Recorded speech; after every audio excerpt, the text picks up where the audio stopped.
आप देख रहे हैं श्री हरि कृपा आश्रम चैनल। संस्थापक स्वामी श्री हरि चैतन्य पुरी जी महाराज।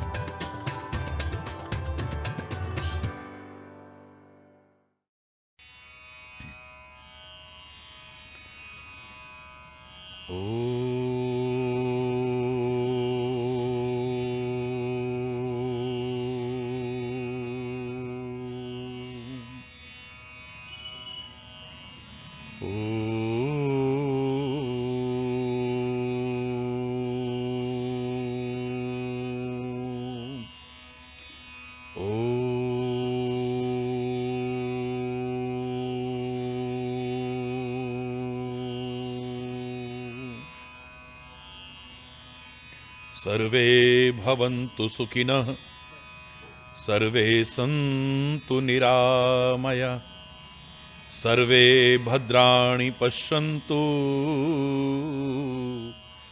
मा कश्चित् दुःखभाग् भवेत्।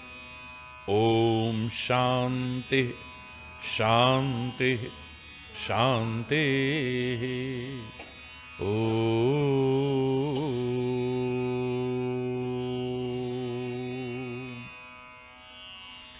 त्वमेव माताश्च पिता त्वमेव,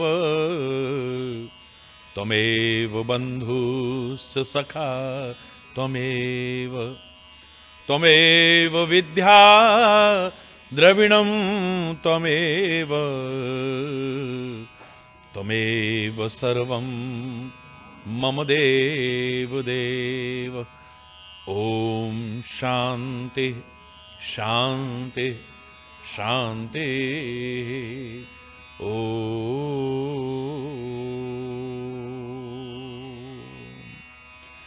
चैतन्य शाश्वतं शान्तं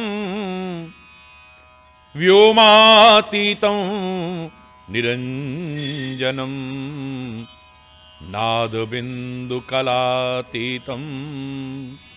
तस्मै श्रीगुरवे नमः। ॐ शान्ति शान्ति शान्ति।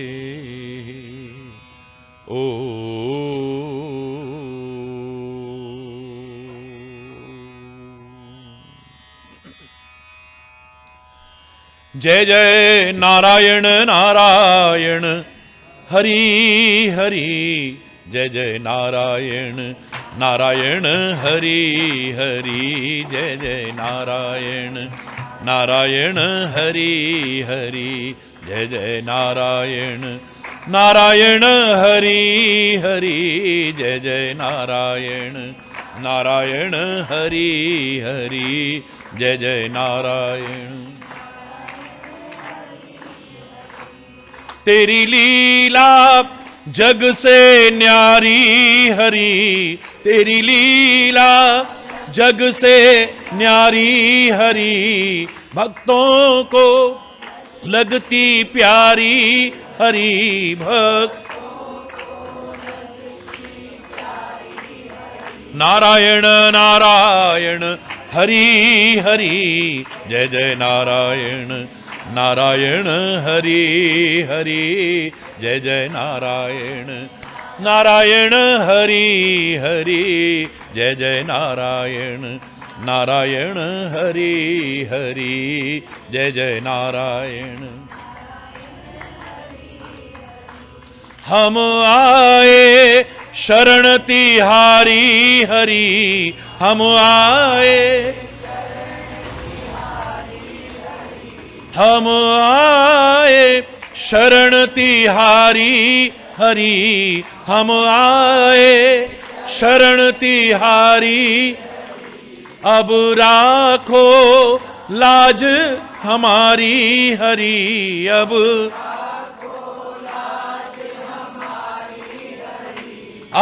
राखो लाज हमारी हरि, अब राखो।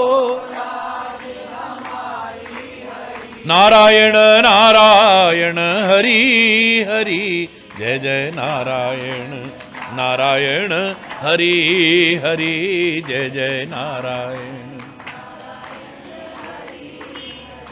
जय जय नारायण नारायण हरि हरि जय जय नारायण नारायण हरि हरि जय जय। भक्तों के प्राण आधारे हरि, भक्तों के भक्तों के प्राण आधारे हरि, भक्तों के सारे जग के परम सहारे हरि, सारे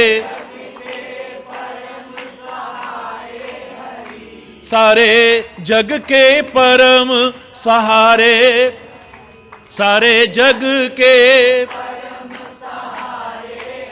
नारायण नारायण हरि हरि जय जय नारायण नारायण हरि हरि जय जय नारायण नारायण हरि हरि जय जय नारायण नारायण हरि हरि जय जय नारायण नारायण हरि हरि जय जय नारायण नारायण हरि हरि।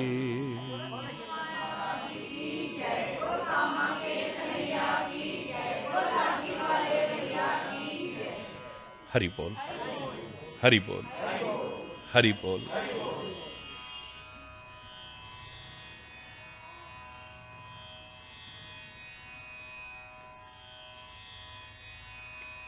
दुनिया में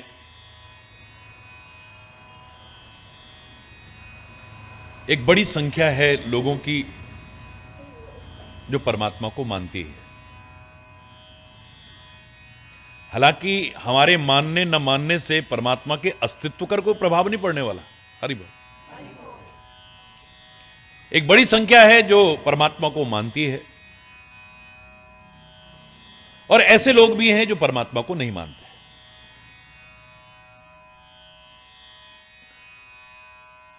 अब आप उन्हें नास्तिक कह लो चाहे जो कह लो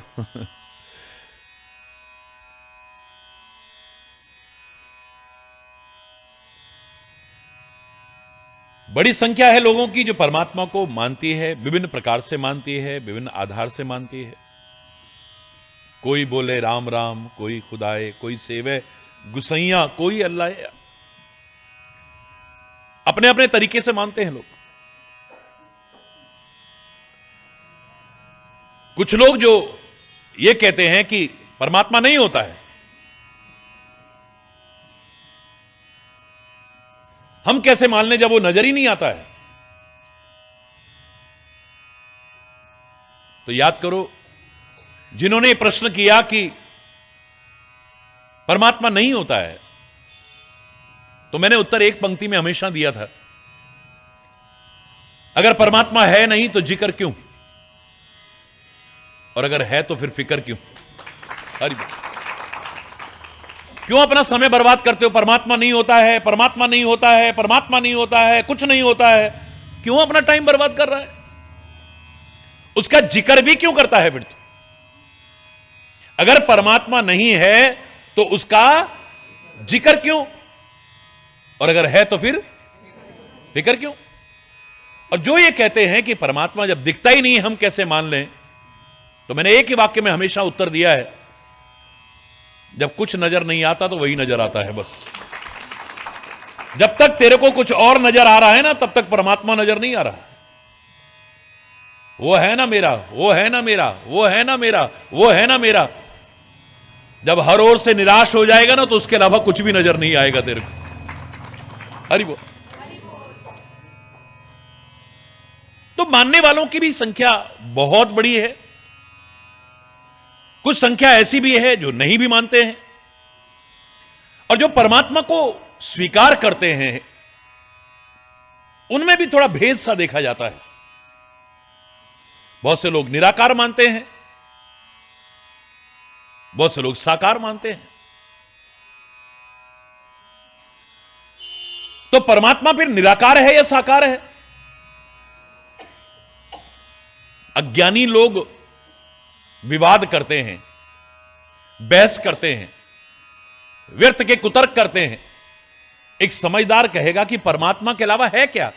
निराकार भी वही है, साकार भी वही है, सब कुछ वही तो है, उसके अलावा है क्या दुनिया में? तू कैसे मान रहा है तेरे ऊपर निर्भर करता है।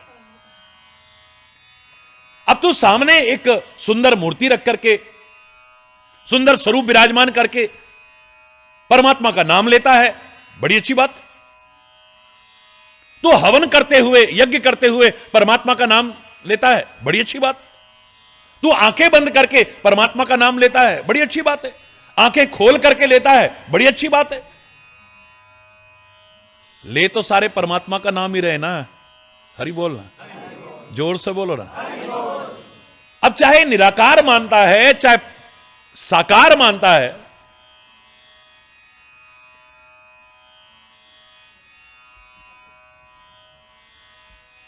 दोनों में कोई भेद नहीं है। अगुणहि सगुणहि नहीं कछु भेदा, उभय हरहि भव संभव खेदा। निर्गुण में, निराकार में, सगुण और साकार में कोई अंतर नहीं है।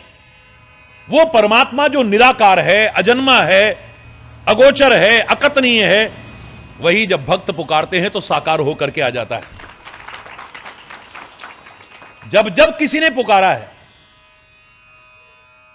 तो वही परमात्मा फिर साकार रूप धारण करके आता है, अपने भक्तों को आनंदित करता है, पृथ्वी का भार हरण करता है।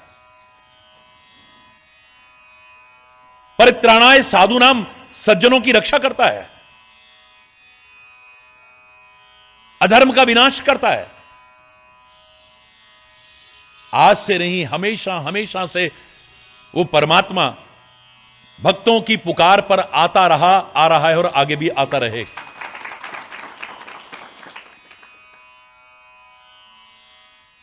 कई बार यह भ्रम होता है कि भगवान को अवतार लेके आने की क्या जरूरत है।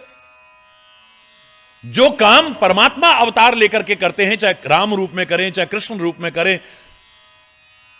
या विभिन्न और रूपों में करते हैं, दुर्गा का रूप धारण करके करें या शिव जी का रूप धारण करके करें, भगवान को इस पृथ्वी पर उतर के आने की क्या आवश्यकता है। भक्तों ने पुकारा तो परमात्मा सर्वशक्तिमान है, अपने दूतों को भेज दे। मैं किसी की आलोचना नहीं कर रहा, लेकिन बहुत से लोग कहते हैं कि ये सन ऑफ गॉड आए, पैगंबर आए, संत आए, महापुरुष आए।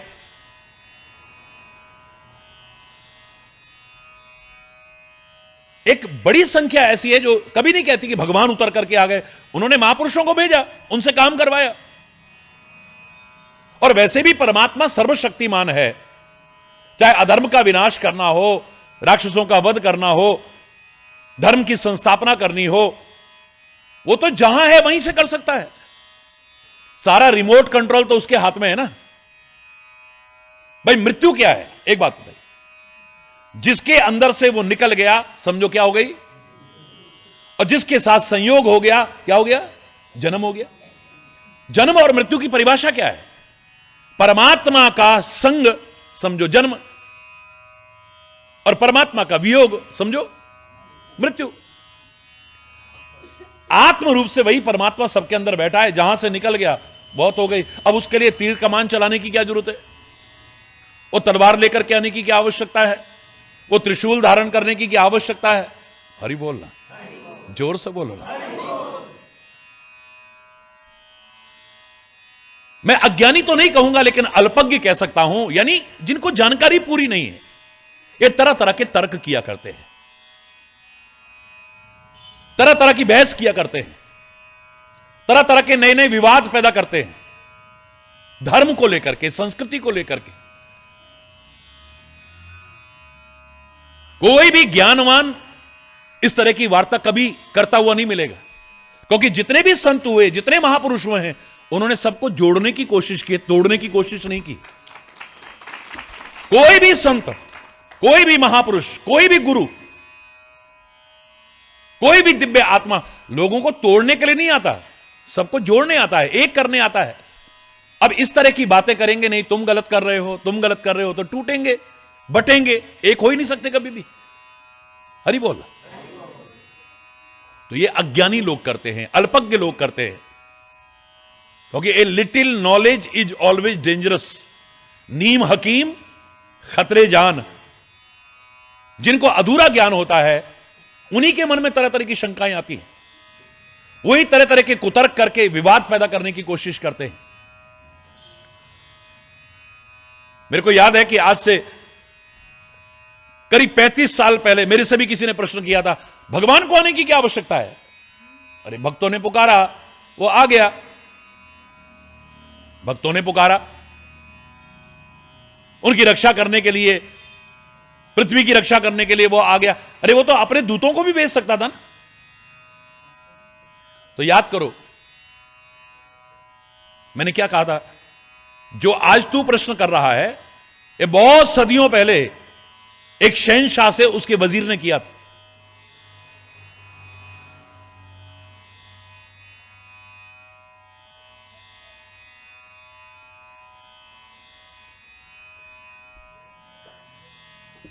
एक मंत्री से उसने कहा,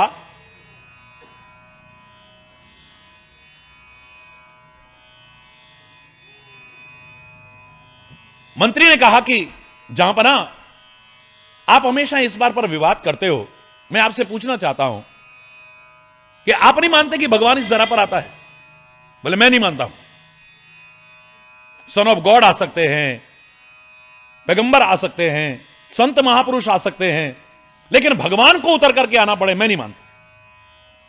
और मैं तुमसे भी पूछ रहा हूं मंत्री, बताओ आखिर भगवान को उतर करके आने की क्या आवश्यकता है? ये सारे काम जो आप कहते हो भगवान ने आके किए, वो अपने दूतों से करवा सकता था, अपने सेवकों से करा सकता था, अपने संतों महापुरुषों से करा सकता है, उसको आने की क्या आवश्यकता है? वजीर कहने लगा, मंत्री कहने लगा, महाराज हे जहांपना आपने प्रश्न किया है लेकिन थोड़ी मोहलत चाहता हूं, थोड़ा समय दीजिए मुझे, आपके सवाल का जवाब मैं जरूर दूंगा। कितना समय चाहिए? बोले महाराज बस 5-6 महीने की आवश्यकता है। इतना समय? बोले हां महाराज 5-6 महीने का मेरे को समय दे दीजिए, मैं आपको जवाब दूंगा कि आखिर भगवान को आने की क्या आवश्यकता है, अपने दूतों से काम क्यों नहीं कराते। 5-6 महीने बाद ही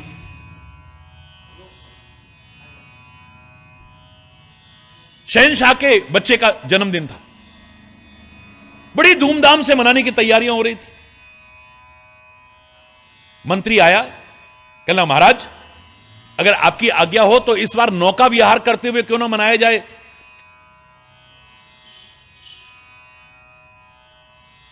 युवराज का जन्मदिन हम नौका विहार करते हुए नदी में क्यों ना मनाएं? चारों तरफ से नावें चल रही होंगी, गीत संगीत चल रहा होगा, मंत्री होंगे, सभासद होंगे, पुरवासी होंगे, चारों ओर से जय जयकार हो रही होगी, कितना सुंदर लगेगा। शहंशाह कहने लगा ठीक है मंत्री, जाओ तैयारी कराई जाए। बड़ी सुंदर सुंदर नावें सजाई गई, किसी पर सैनिक सवार हो गए, किसी पर मंत्री लोग सवार हो गए, कहीं पर रानियां महारानियां सवार हो गई, कहीं पर पुरवासी लोग, नगर निवासी लोग सवार हो गए। सारे के सारे अपने अपनी नाव पर सवार है। जहांपना अपने जिगर के टुकड़े को लेकर के एक नाव पर सवार था। बड़े बड़े सैनिक मजबूत तैनात थे। नाव आगे बढ़ रही है। अचानक मंत्री नाव लेकर के तेजी से आया और जहांपना से कहने लगा महाराज आपकी आज्ञा हो तो अपने जिगर के टुकड़े को थोड़ी देर के लिए मुझे दे दो, मेरा मन कर रहा है कि अपनी नाव में मैं बिठा लूं। मंत्री से बड़ा प्यार करता था वो, शहंशाह बड़ा प्यार करता था। हां हां लो ना पकड़ो, लेकिन ध्यान अपने जिगर के टुकड़े पे ही रहा। मंत्री ने राजा के उस बच्चे को उठाया, अपनी गोदी में लाया, बड़ा प्यार किया, लेकिन जल्दी से इशारा करके नाव आगे बढ़ा करके ले गया। बहुत तेजी से नाव। शहंशाह आवाज लगाता है कहां जा रहे हो, कहां जा रहे हो, ठहरो। एक नहीं सुनी, बड़ी तेजी से नाव चलवाई और अचानक शहंशाह की नजर ने क्या देखा कि उसके बच्चे को नीचे गिरा दिया, नदी के अंदर गिरा दिया। आव देखा ना ताव, शहंशाह तुरंत नदी में कूद पड़ा।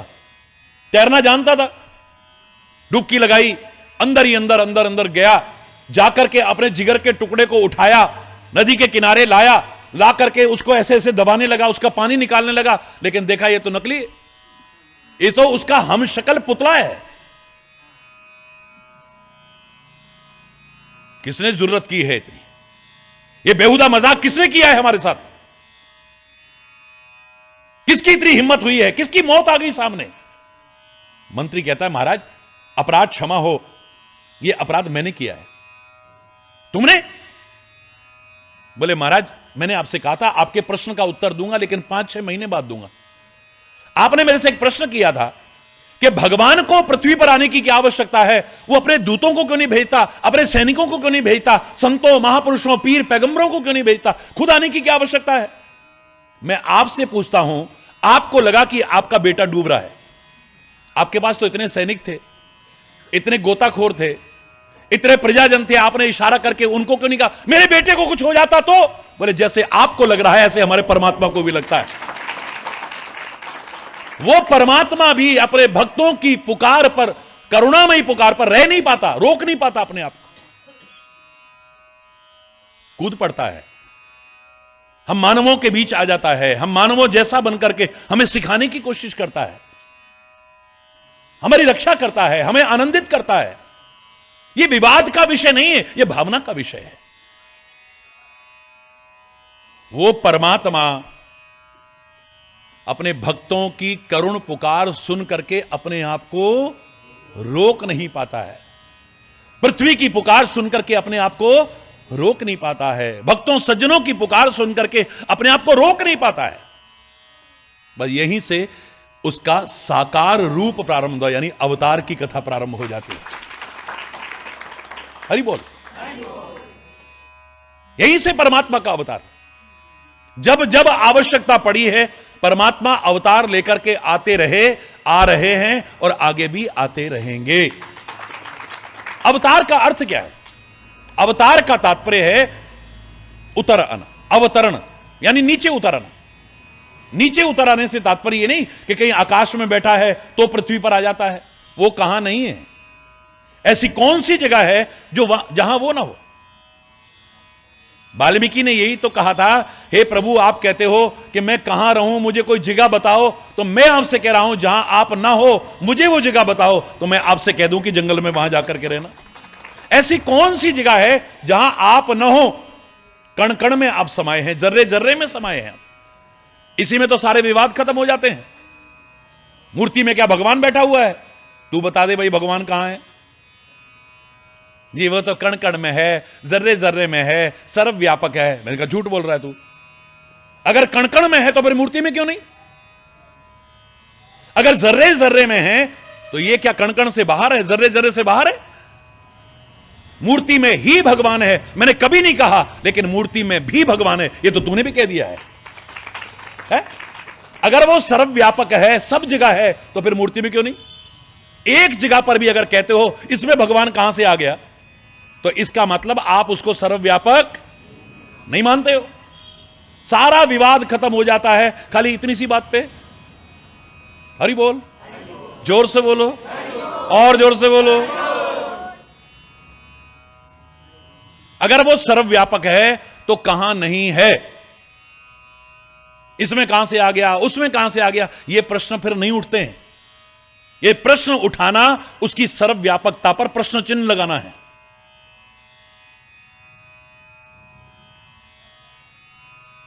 तो वो परमात्मा अवतार लेकर के आते हैं। अवतार का तात्पर्य है अवतरण, यानी नीचे उतर आना।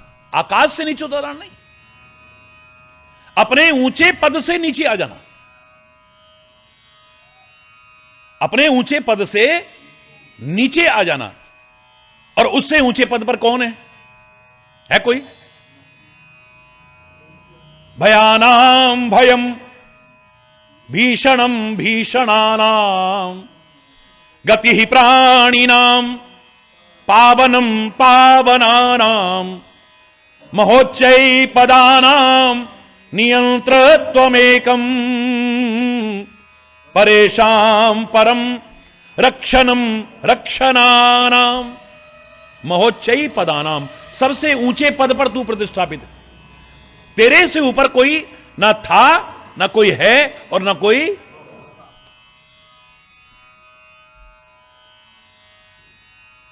तू मान देता है अपने भक्तों को भी अपने सिर पे बिठा ले, ये तेरी महानता हो सकती है, बाकी तेरे से ऊपर कोई नहीं। मैं हूं भगतन को दास, भगत मेरे मुकुटमणि। भगवान कहते हैं भक्त मेरे मुकुटमणि है। जैसे मुकुट के अंदर मणि होती है, ऐसे मेरे सिर पर मैं धारण करता हूं। मैं निज भक्तन हाथ बिकाऊं, अपने भक्तों के हाथ बिक भी जाता हूं। बेचे तो बिक जाऊं, मुझे बेचे तो मैं बिक भी जाऊं। तभी तो मीरा कह उठती है, मायरी मैंने लीनो गोविंदा मोल। अरे मोल तो तब लोगों जब बिकेगा तभी तो। हां, इतना है कि वो पैसे से बिकाऊ नहीं है। जो पैसे से बिकाऊ हैं वो संत नहीं हो सकते, वो सदगुरु नहीं हो सकते, वो परमात्मा हरगिज नहीं हो सकते। मीरा के प्रभु गिरिधर नागर, वो तो बिकते हैं प्रेम के मोल। मायरी मैंने लीनो गोविंद मोल, मायरी मैंने लीनो प्रेम के मोल। बिक जाता है वो, सारी सृष्टि उसके अधीन है, लेकिन वो परमात्मा कहता है मैं भी किसी के अधीन हूं। वो किसके अधीन है? अहम भक्तः पराधीन। मैं भी अगर किसी के अधीन हूं तो मेरे भक्त, मैं उनके भी अधीन हूं। ये अगर चाहें तो इनका छप्पर भी छवाया है मैंने। धन्ना जाट के खेत भी मैंने जोते हैं। हरि बोलना। इनके लिए मैंने क्या क्या नहीं किया है। इन्होंने जिस रूप में जब चाहा है, मैं तब वहां पर उपस्थित हुआ हूं। मैंने पैर भी दबाए हैं, नंदा नाई बनकर के मैंने पैर भी दबाए हैं। नामदेव का छप्पर भी छवाया है मैंने। धन्ना जाट के खेत भी जोते हैं मैंने। कब कब कहां कहां पर इन भक्तों ने मेरे को नहीं नचाया। नाना भांति नचायो, भक्तन ने विभिन्न प्रकार से नचाया है, प्रेम के बल पर और किसी के बल पर नहीं। हरि बोल।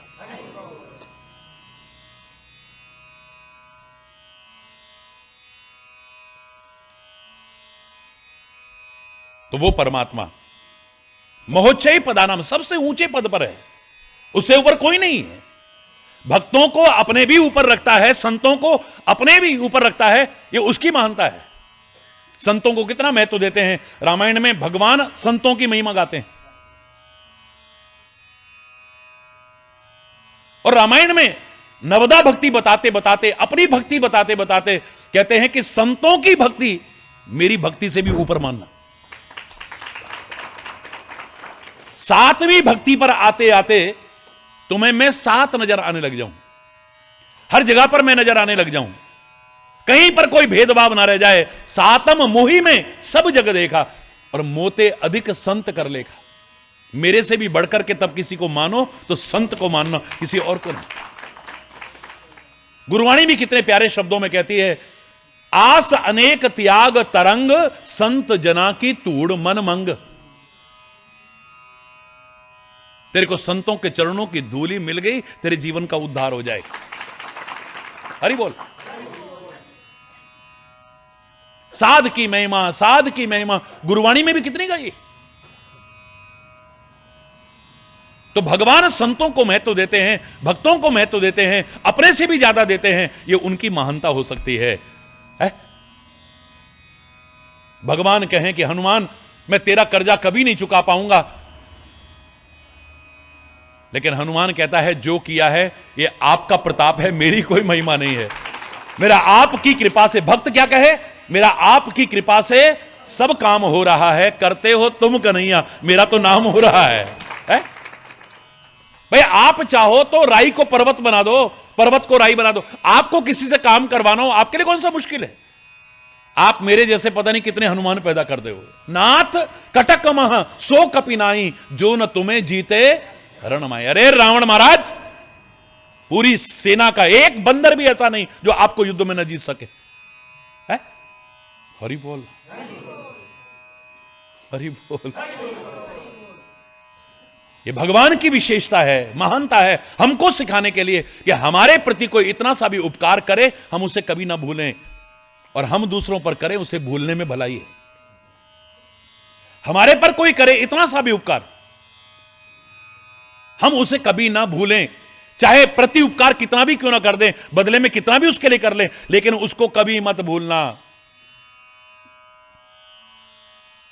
लंका का युद्ध जीतने के बाद अयोध्या में आ गए हैं, सबका परिचय करा रहे हैं, और अंत में जब हनुमान का नंबर आया, अरे भरत भैया कपि से ऋण हम नाही, हे भरत भैया कपि से ऋण हम, इसका कर्जा मैं कभी चुका ही नहीं पाऊंगा, इसका कर्जदार हो गया हूं। है जंगल में भी कहा, प्रति उपकार करूं का तोरा, सन्मुख हो ही न सकत मन मोरा, मैं तेरा ऋणी हो गया हूं, तेरा बदला भी नहीं चुका सकता मैं। जामवंत ने पूछा, प्रभु आपकी सेवा करना आप पर कोई एहसान नहीं, ये तो आपकी कृपा है कि हमारी सेवा स्वीकार कर रहे हैं, ये आपकी कृपा है, हमारा कोई एहसान नहीं। लेकिन अगर आपको लगता है कि आप पर कर्जा चढ़ गया है, तो प्रभु इतना बताओ, कर्जा अच्छी चीज है या बुरी चीज है? बोलो, जोर से बोलो। अच्छी चीज है। कर्जा तो हाँ, लोन ले लेके लोन बनाते हैं लोग आजकल, है बढ़िया से बढ़िया, देखो आप घर के आगे घास, बढ़िया कारपेट, ये वो है, लोन लेके लोन लगाते। अरे बोल, कर्जा तो अच्छी चीज नहीं।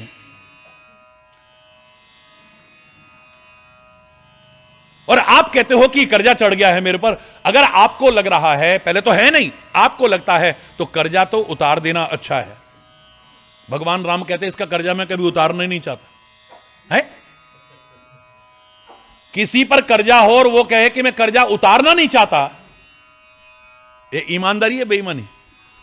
बोलो, डरो नहीं, जोर से बोलो, बेईमानी है। तो मेरे राम जी तो बेईमान नहीं हो सकते ना, उन्होंने क्यों कहा ऐसा? भगवान राम कहते हैं कि मन में संदेह मत करना, इसका कर्जा मैं कभी उतारना ही नहीं चाहता हूं, उतार नहीं पाऊंगा। खाली यहीं तक नहीं, उतारना ही नहीं चाहता। क्यों? ये तो अच्छी बात नहीं। भगवान राम कहते हैं इसने कर्जा मेरे पर कब चढ़ाया सेवा करके? जब मैं संकट में था।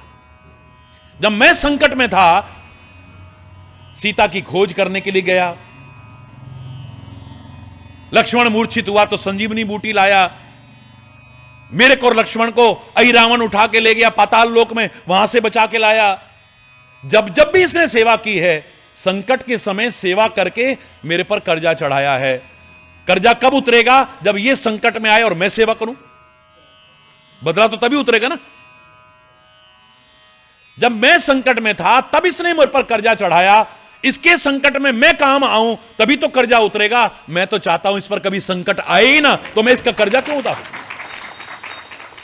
कई बार हम बड़ी अज्ञानता में कह देते हैं, तूने मेरे लिए पसीना बहाया, खून बहा दूंगा। इसका मतलब पहले तो लड़ाई झगड़ा हो, फिर खून खराबा हो, फिर तेरे लिए खून बहाऊं। वाह भाई वाह।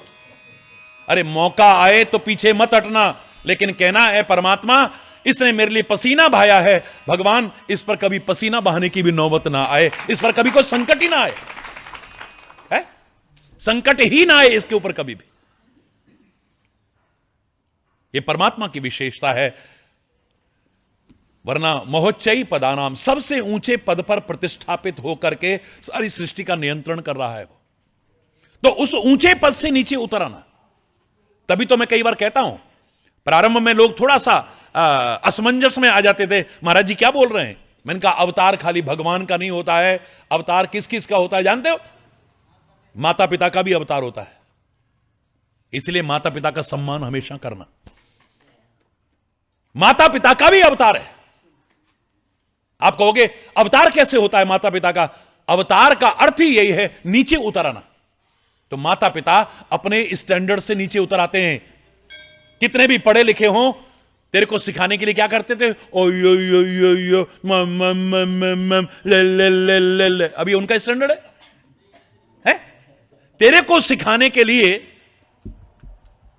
अपने स्तर से उतर आए। बस यही माता पिता का अवतार है।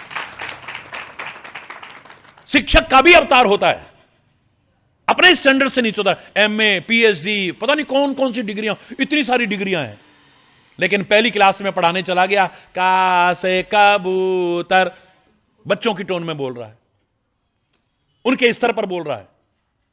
क्यों? अनजान आदमी देखेगा, हमने तो सुना बड़ा पढ़ा लिखा है ये, इसको तो कुछ आता ही नहीं है, ये तो अभी तक का से कबूतर, ए फॉर एप्पल, कितना ऊंचा स्तर है उसका, लेकिन बच्चे को सिखाने के लिए उसके स्तर पर उतर आता है, यही उसका अवतार है। हमारे गुरु महाराज, कितना ज्ञान होगा जो सारी दुनिया उनके चरणों में झुकने को तैयार है, लेकिन जब हमें सिखाते हैं, हमारे स्तर पर उतर के सिखाते हैं। हरि बोल। जो खाली अपनी विद्वता झाड़ना चाहता है, समझ लेना कि वो सिखाई नहीं पाएगा कभी भी।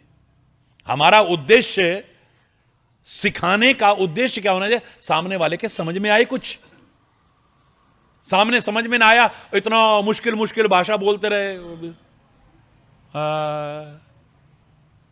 जय हो, समझ कुछ नहीं आ रहा। हरि बोल, जोर से बोलो ना, और जोर से बोलो ना। ओ ऊपर ऊपर से निकल रहा सारा, पता ही नहीं। सिखाने का नियम होता है, आप जिसको भी सिखाना चाहते हो, माता पिता बच्चे को सिखाना चाहे, शिक्षक विद्यार्थी को सिखाना चाहे, गुरु शिष्य को सिखाना चाहे, संत समाज को सिखाना चाहे, यहां तक कि भगवान भी इस दुनिया को सिखाना चाहे, जिसको सिखाना चाहते हो उसके स्तर पर उतरना पड़ेगा। नहीं हो, उसके स्तर पर उतरना पड़ेगा आपको। माता पिता उतरते नहीं, yo yo yo yo yo, no no no no no no, मम मम मम मम। अब ये आपका स्टैंडर्ड है? कोई बच्चा सीखेगा ही नहीं, वरना शिक्षक का स्टैंडर्ड है का से कबूतर, खा से खरगोश है। बच्चा खड़ा होकर के प्रश्न पूछ रहा है, गुरुजी का से कलम भी तो हो सकता। नहीं, बैठ जाओ।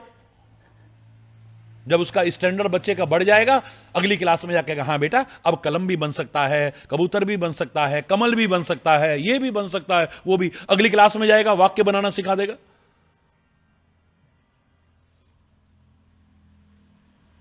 गुरु महाराज ऐसे बात कर रहे हैं हमसे, गले लगा रहे हैं हमको, सबके साथ है। हरि बोलना, क्या आवश्यकता है उनको? हमारे बीच आते हैं, हमारे जैसे बन जाते हैं। परमात्मा हमारे बीच आता है, लोगों के मन में शंका है, भगवान है कोई? गेंद खेल रहा है, भगवान है कोई? गाय चरा रहा है, भगवान है कोई? चीर हरण कर रहा है, भगवान है कोई? मक्खन चोरी कर रहा है, भगवान है कोई? हरि बोलना। हमारे बीच आके हमारे जैसे बन जाते हैं, तब हमें सिखाने की कोशिश करते, यही अवतार है। और क्या है? उनका अपना निजी स्तर का चिंतन बहुत ऊंचा है, माता पिता का ज्ञान बहुत ऊंचा है, खाली मम मम मम मम नहीं है। हरि बोल। क्लास में जो टीचर पढ़ा रहा है, उसका का से कबूतर वाला स्टैंडर्ड नहीं, उसका अपना निजी चिंतन बहुत ऊंचा है। गुरु महाराज का बहुत ऊंचा है। गुरु नानक देव के हाथ में माला है, तो ये नहीं कि अभी खाली हाथ में ही माला है, उनका तो रोम रोम माला का मन का बना हुआ है? जिनको उसके अलावा नजर नहीं आता, गिनती में भी बस 13 पे आके सुई अटक जाती है। 13 13 13 13 13 13 13 के अलावा कुछ है ही नहीं। हरि बोलना है। गुरु गोविंद सिंह जी महाराज यहीं आकर के रुक जाते हैं, तू ही तू ही तू ही तू ही तू ही तू ही तू ही तू ही, यहां करके सुई रुक जाती है। हरि बोलना। लेकिन हाथ में माला हमको सिखाने के लिए है, उनको माला की जरूरत नहीं है। हरि बोलना। उनका स्तर तो बहुत ऊंचा है। यही अवतार है। ईश्वर की कृपा से जो मौका मिला है, इस बार इसी पे चर्चा करेंगे। आज यहीं पर अगर कोई गलत शब्द निकला हो, उसके लिए क्षमा चाहता हुआ अपनी वाणी को विराम दूंगा। एक बार जोर से बोलेंगे, धर्म की, अधर्म का, प्राणियों में, विश्व का, गौ माता की, भारत माता की, संत समाज की, भारत की देवियों की, भक्त समाज की,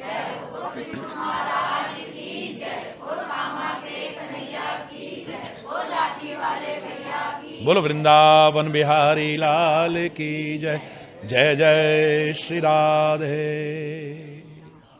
श्याम राम। हरि बोल, हरि बोल।